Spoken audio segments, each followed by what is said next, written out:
Hi there, it's Kevin with RogueDeckBuilder.com. Here with another follow-up video to my top 3 cards that I want to be banned in Modern. A lot of discussion was, well, how about unbanned cards? What cards do you think are viable in Modern and wouldn't break the format?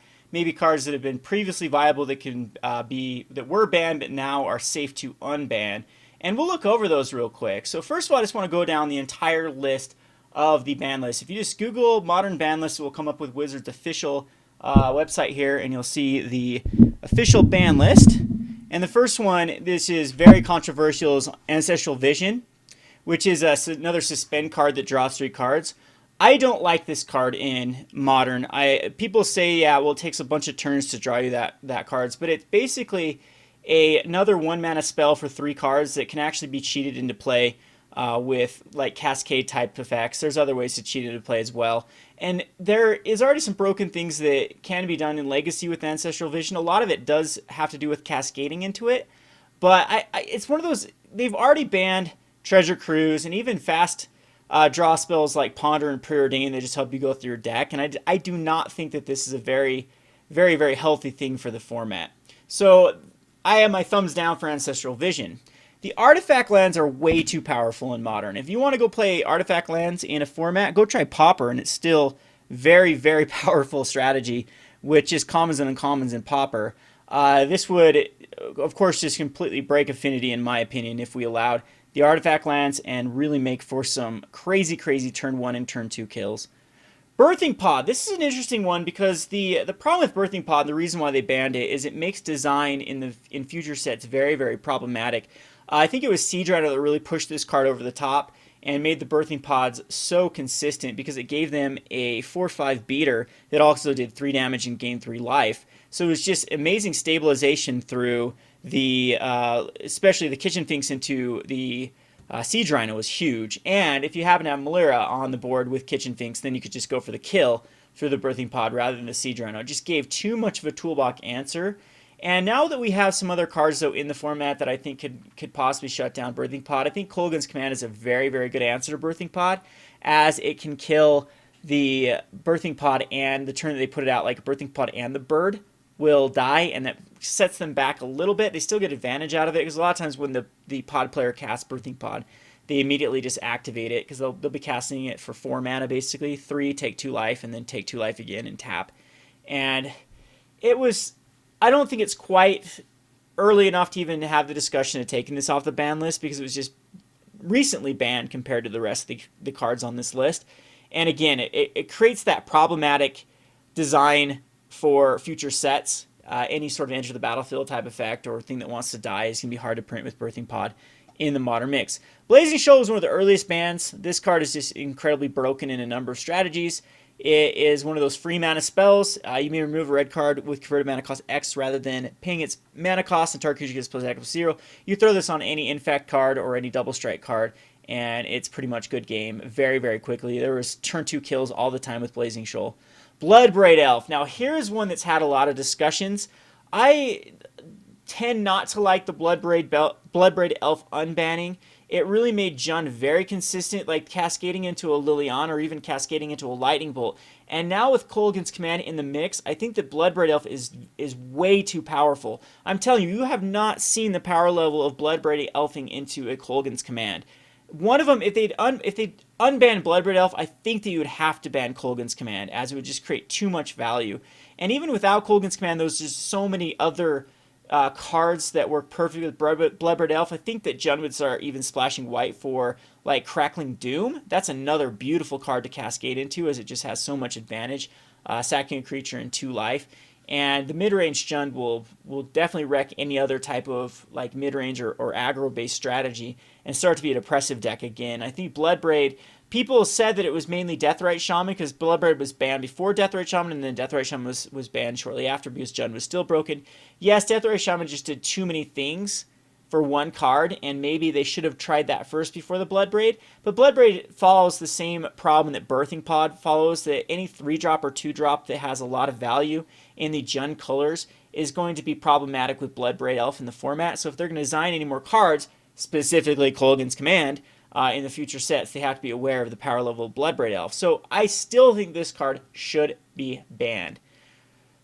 Chromatic Mox, or Chrome Mox. Chrome Mox, of course, this is such a degenerate card. It leads to so many early kills, early combos. If you never played with this in back during when it was legal in like extended and even legacy plays this card like crazy, it enables so many strategies. It has very little downside. It just basically it's like the Simian Spirit Guide on crack. It allows you to have that early mana at the cost of a card and then sticks around. So I think Chrome Mox will never see the light of day in Modern and shouldn't. Cloudpost, this is another one of the earliest bans in Modern. This card is insanely broken, as the first one asks for 1, the second one asks for 2. Now with the Eldrazi in the mix, this would even break Eldrazi even more. Keep it banned. Dark Depths can be broken with so many cards just by removing the... This basically says, if you can't read it here, let's zoom in here, see if we can get a better view on it. Oh, here, it's not zooming in for some reason. All right, so Dark Depths comes into play with ice counters, 10 of them, and then you can remove ice counters and it becomes a 20/20. There's a lot of ways just to basically copy it with Thespian Stage to because it enters the battlefield. The land's already in the battlefield and you copy it, then it's already going to be a 20/20. Then there's like Vexing, the Vex Mage, or it's a vampire that removes counters. Vex something, I can't even remember what the card's called. Hex Mage, Vampire Hex Mage, Vampire, something like that. Deathrite Shaman, I just think this card does too much for one little card. It's just one hybrid mana. That is insanely good right there, because you can spend a black or a green, and then be able to exile land with fetch lands in the battlefield. So it becomes a Birds of Paradise. It becomes kind of like a Relic of Progenitus, like a mini relic, by exiling an instant sorcery card or a creature card from graveyards. And the 1/2 body lets it survive like any sort of 1 mana, less like Golgari Charms. So Jen can safely run like Golgari Charms and their Deathrite Shamans still stay alive. I really liked this card when it was in Modern because it was really fun to brew around. I had a Phyrexian Obliterator deck, and it really needs Deathrite Shaman because you need to go either first turn Birds of Paradise, Deathrite Shaman, or the Elf that adds for black mana. And then that allows you to cast a turn 2 Domri and then a turn 3 Phyrexian Obliterator with the amount of mana that we have available. And then you can make your Phyrexian Obliterator fight something, and then they'd have to sacrifice a ton of permanents. Deathrite just does too much. It's sad. I wish it just did like one of these abilities and didn't have them all. Just the first ability would be awesome, and just another little 1 mana ramp type spell. Unfortunately, though, it's just way too much of a toolbox card to be legal in Modern. So I think you should still keep this banned. Dig Through Time was very problematic. It helped a lot of the like Scapeshift and Twin type decks thrive. It was just too many cards to go through to get you the prime 2 cards at just the cost of 2 mana. So easy to get the 6 mana for the Delve in Modern through fetch lands and Thought Scours, etc., etc., etc. Dig Through Time should continue to stay banned. Dread Return, it doesn't quite have all of the legacy pieces, but if you were to unban Dread Return, you'd probably need to ban quite a few cards in the format. Legacy Dread, yeah, I guess a huge bulk of... There is no, like, Icarids in Modern, and a few other ones that are very good at reanimating with Dread Return or just giving you free cards from your graveyard back on the battlefield. So, I think... I don't think this could be unbanned. The Dredge, this would probably put Dredge over the top, or some other... creature-based strategies, yeah, just self-mill type strategies. As quickly as turn 1 or 2, you could probably Dread Return back in a huge creature. If not even going for the full Dredge effect, you could probably do this with, just first turn, Faithless Looting, second turn, and throw this in the graveyard with a creature. Second turn, you'd need to get, maybe it wouldn't be... Yeah, it'd still be too busted with Dredge, in my opinion. So Dread Return, I don't think will ever see the light of day in Modern. Glimpse of Nature is broken beyond broken. It would allow a lot of infinite combos as quickly as turn 2 and turn 3. This card is... I know that they say that Beck Call exists, but Beck Call is... The difference between 1 and 2 mana is huge in combo-based decks. So Glimpse at just 1 mana, where you can just cast it and hold up mana to start going off, is the biggest difference between why Beck Call is unplayable and Glimpse of Nature would be broken. Unfortunately, I don't think it's easy for them to print a card that can be both playable and not broken. It just suffers from that huge gap between 1 and 2 mana. Grey Furnace is another artifact land. Green Sun Zenith was too much of a toolbox card. it's insanely good in like Infect because it gives you 4 more Glistener Elves, basically. For the cost of 2, you can go get another Glistener Elf. It also was really good in the toolbox green decks. People were getting a Dryad Arbor, Dryad Arbor very first turn for just the 1 green mana. You could go tutor up another land, basically, is what it was. So it was just really, really efficient, and that's why they banned it. It was a pretty quick banning, though, and it wasn't really, I don't think it was really dominating the format. I think they just felt it was too much of a toolbox card. And we have Court of Calling right now. I'd even argue that Court of Calling can be the better card in a lot of instances. I think the Court of Calling was really good in the Anafenza and company type deck, and I don't know if Green Sun Zenith is quite as good. It probably would be. I think Green Sun would probably be more broken. It's just so easy to assemble the combo with Green Sun Zenith. It can get Kitchen Finks and Malera. Can't get non-green cards, but I don't think that's an issue with a lot of these decks. Hypergenesis is broken beyond broken, with again be able to cascade into it or just suspending 3 and starting with you. So it just really helps a deck that puts a lot of big creatures or big enchantments. There's so many combos with this Hypergenesis. It's very broken. I don't think that it can be unbanned ever. I don't think it'll ever see the light of day. Jace the Mindsculptor. Now here's one that's very controversial. Blue Control has not really, outside of the Splinter Twin shell, has not been successful for quite a while. And I think that we can safely unban, at least try Jace the Mindsculptor out. It was really, really busted in Standard. It's very good in Legacy and a few shells. But we don't know if it'd quite be on like the power level that it needs to be for Modern. I hate this card just because it's a really grindy, slow card to finish off. It tries to lock you very similar way that like Lantern Control can lock you, and it just does too many things. Like the Fate Seal, where you draw 3, or look at the top card of target player's library and you put it on the bottom. Again, that's kind of like the Lantern Control element, and it also has the Brainstorm, so you can immediately get value when you do have the control function. But what really puts it over top is this -1 ability, returning a creature to its owner's hand. So it can protect itself, it can get card advantage, and then it can control the board. And eventually, it's like the all-in-all package for a Planeswalker. And then once you get up to 12, you can exile all cards from target's library, and then that player shovels their hand into their library. That just wins the game, basically, is what that says. So I think that this could be, I am like neutral on this, neither a thumbs up or thumbs down. I wouldn't be mad either way if this was unbanned. I don't know if it's a plus for the format, but yeah, I think that it could be tried in Modern. It has never been Modern legal, and for that reason, I think we should at least try it out. I don't think that, it's like Golgari Grave Troll was pre-banned, and that card never has really done much to the format. And I think, and same with Bitter Blossom, I think that maybe Jace falls in that category, that it was a standard boogeyman, but we don't know how the power level would be in Modern. And again, blue control decks have suffered, really suffered, in the past couple of years. I hate blue control personally, but that's my personal feelings. It shouldn't stop other people from enjoying the game that they like. Mental Misstep, this card is too busted. Countering target spell with converted mana cost 1 for no mana. Ponder and Preordain, we already have 2 other viable Serum Visions in Sleight of Hand. These ones are just too good. They go to too many cards and set up the top of the library for like Miracles type strategies. They need to go, otherwise we'd see a lot of busted Miracle decks in Modern. Punishing Fire has a Grove of the Burn Wheels combination. I think that it's smart to ban an uncommon rather than banning the rare. Grove has a lot of implications. Let Grove stay. The problem with Punishing Fire, it was too efficient with Grove, and we had these kind of red control-based decks that could get so much value out of Punishing Fire. Rite of Flame is a storm enabler and a very good one. This card needs to be buried in a hole and never ever dug up. It is busted in Modern and allows for turn 3 kills quite consistently in Storm. Another artifact land, we talked about it. Second Sunrise was banned because it was just a very annoying deck to go against. The deck could also go off quite early. I believe they could do a turn 3 kill. I'm not quite sure if they could do a turn 2. I can't remember with Eggs, but Eggs was just, if anyone played to get Eggs, yeah, this card can stay banned. Seething Song allowed a lot of broken decks. There was a Hivemind deck that was very, very good with Seething Song. And there was also, of course, Storm. This made Storm scarily consistent.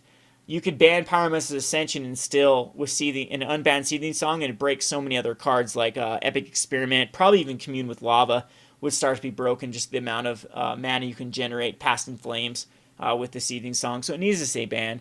Sensei's Divining Top needs to be just banned because it's the most boring thing ever to watch your opponent just look at the top cards over and over and put them in the order.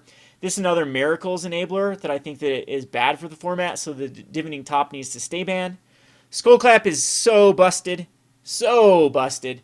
The draw from this card, it allows so many things to, even Blister Pod or even Elvish Visionary type cards that already get advantage. Skullclamp just busts so many of these little 1-mana creature, 1/1 creature type strategies. Splinter Twin! Here we go. Here's a card that I want unbanned. Splinter Twin, I think, was the wrong ban. I don't think it only represented a less than 10% of the metagame. And the format was very healthy with the Boogeyman of Splinter Twin always being able to control the very hyper-aggressive decks as well as the very combo-based decks. Made for some very interesting games. Probably my favorite matchup, or I hated actually playing against it because the always looming threat of Splinter Twin. But it made for a lot of these mid-range decks to actually be able to compete against the Splinter Twin metagame, especially like Skred and Martyr Proc, and Soul Sisters were all decks that I ran, and Splinter Twin were usually very good matchups for it. At least it was a deck you could beat it with. And I guess this is a little bit of personal bias because I felt Splinter Twin was good matchups for me, and also it just kept the format pretty healthy. Yes, though, I do want a Splinter Twin piece banned. I want Deceiver Exarch banned. It makes Splinter Twin a lot more of a glass cannon strategy that makes them think a little bit harder about protecting their combo. You'd only have access to the Bounding Krasis, which was just recently printed in Modern, in Origins, which is a 3 toughness card, a 3/3 that can also, it doesn't tap or untap permanents. I believe it only taps creatures. So you can't hold up mana. I think the Bounding Krasis, we'll have to check that out to see, but so it infinites itself, but it doesn't tap down the mana. Tap down the Path to Exile mana was very, very popular with Splinter Twin. So I think that Deceiver Exarch just did too many things. I have a video, I'll put it in my link in my description below, about all the cards in Modern that currently would kill a Pestermiter or a Bounding Krasis, but the Deceiver Exarch with that 4 toughness dodged. And the biggest one is Lightning Bolt. Splinter Twin would be such more susceptible to Lightning Bolt if Deceiver Exarch was banned and Splinter Twin was unbanned. Stoneforge Mystic, the other card that has a huge, huge thumbs up for me. I think that Stoneforge Mystic needs to be unbanned. It's one of those cards that was pre-banned. It was busted in Standard because there was very few ways to actually deal with artifacts at the time, efficiently deal with them, and the Stoneforge Mystic just got too much advantage. It was also with Jace the Mindsculptor. There was a lot of really, really good, efficient cards at the time. There was Gideon, who could basically just stall out the game. There were the Squadron Hawks that were perfect. So if you got the Stoneforge Mystic out and then were able to activate it and put an equipment card, which were the Swords and Batterskull, so some of the most powerful equipments ever printed, were legal with the same time that Stoneforge Mystic was. This was the problem. It was so busted in Standard. It was just the power level with this card and the equipment cards were really on a power level of their own compared to other Standard cards. So I think with Kolaghan's Command and Ancient Grudge in the format, this card is a lot weaker. You also have ways to deal with Batterskull through there's Vandal Blast and Shattering Spree and the not Shrapnel Blast, was the one, Smash to Smithereens, Destructive Revelry. There's a lot of ways to kind of punish them and make them lose some life for it. I think Burn wouldn't care about Stoneforge Mystic. It'd be something that they could easily just kill the Batterskull and kill the Stoneforge Mystics. A lot of people and I think that actually Burn needs some hate cards right now. I think the Burn, after the Eldrazi's gone, I think Burn's going to go back to being a very, very top tier deck. And we're going to need ways to just, every set it seems like Burn gets another piece that makes it that much better. Recently, we got the Monastery Mentor, and then out of Origins, there's a lot of Burn decks that actually use the Abbot that I think provides a nice little boost to the deck. And it's just, if they can continue to kind of go down this route, Burn can continue to get more and more.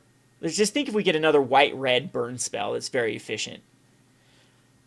So anyway, I think that turn 3 Batterskull isn't that big of a deal in the format with all the artifact hate, especially for affinity. A lot of people have it in the board. It wouldn't even, wouldn't even need to bring in hate for Stoneforge Mystic or dedicate it to the sideboard slot because it already is dedicated. The Summer Bloom. This was a card that I still think should have been banned. I think it was the right banning out of the Bloom deck. I actually think Hive Mind should have been banned. I'm okay with Summer Bloom coming back because then it gives the Bloom deck, the Titan Bloom, like this one-trick pony.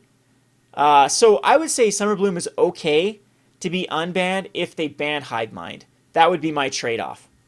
But again, I didn't like the deck. I didn't like Amulet Bloom. It's just one of those, it violated too many rules of Modern. Sword of the Meek, people have said that this combo is a lot weaker than the Splinter Twin combo, but is a combo nonetheless.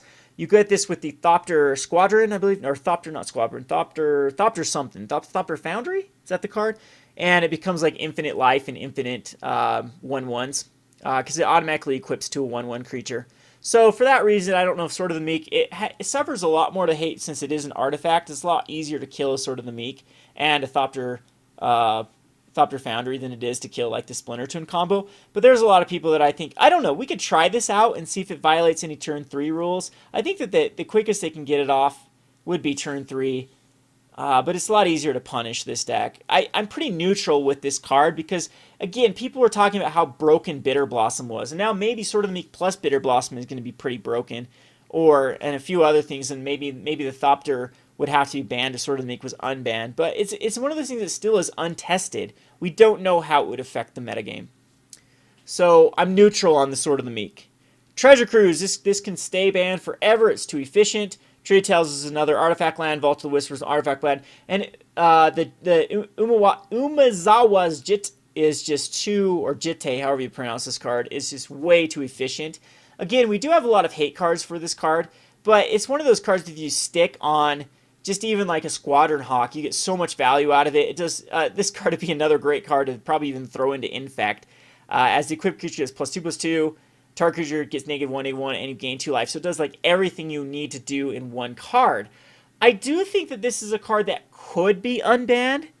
I don't think that it's as busted as some of these other cards on the list. It's on the verge of being busted or not, but I'm okay with it staying banned. I would really, really caution against this card being unbanned because there's just too much things that it would break. It would go into way too many aggro-based strategies. Of course, I just jammed this in my Soul Sisters deck.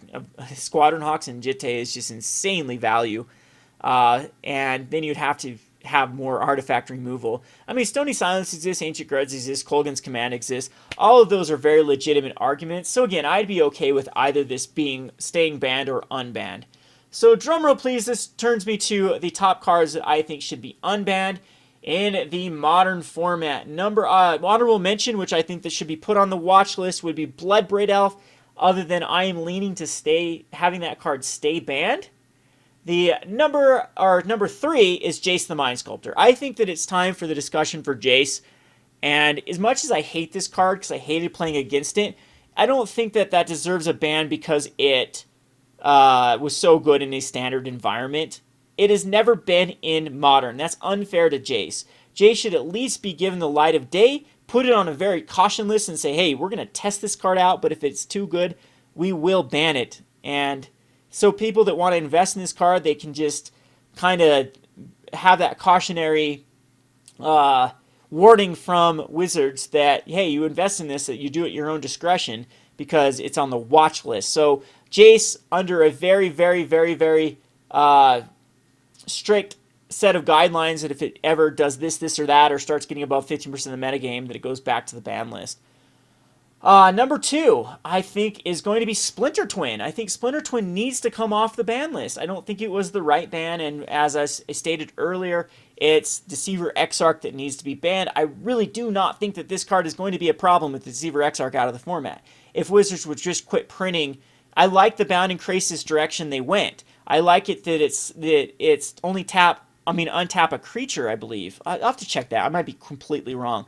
But if they start like putting these next twin type cards that can go on Splinter Twin with some really, really messy stats like a 2/1 that can be killed with so many things, that's the the Warping Whale. Again, we didn't get to see Splinter Twin with Warping Whale that destroys a creature with either... no, is that Warping Whale? Which one is the Contortion or the Warping Whale? The one that says either destroy a creature with Power 1 or Toughness 1. Because both of those could have killed the Splinter Twin Deceiver Exarch. But anyway, I think it's safe to unban this card and safe to ban Deceiver Exarch.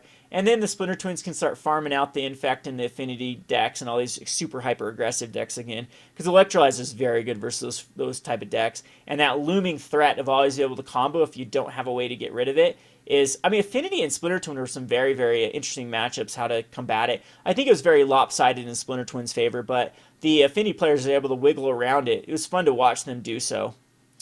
And number one that I think should be unbanned, that has never seen the play in Modern, is Stoneforge Mystic. Go back and for every reason that I stated, there's so much artifact hate, there is like searching hate as well that I think is something you can put in. What is it? Shadow of Doubt still exists, and so does the Squelch. Both of those still exist, and I think that it's yeah, if you can be, they still get a 1/2, so they get value out of it. But there's so many ways to combat this card in Modern. I still think that it's worth the discussion, or actually we should give this guy or this gal the chance to shine in Modern. If it gets too broken, if things start becoming like Stoneforge Mystic format, then this is again one of those things. Use your discretion. Wizards say we're going to try it out, but it's on our watch list, and it will be banned if it gets out of control. That's my list of cards that I think I'm interested in your list. I don't think there's a lot of room for any discussion on the rest of them. A lot of these are so busted and they need to be banned. Anyway, this has been Kevin with RogueDeckBuilder.com. Thanks for watching.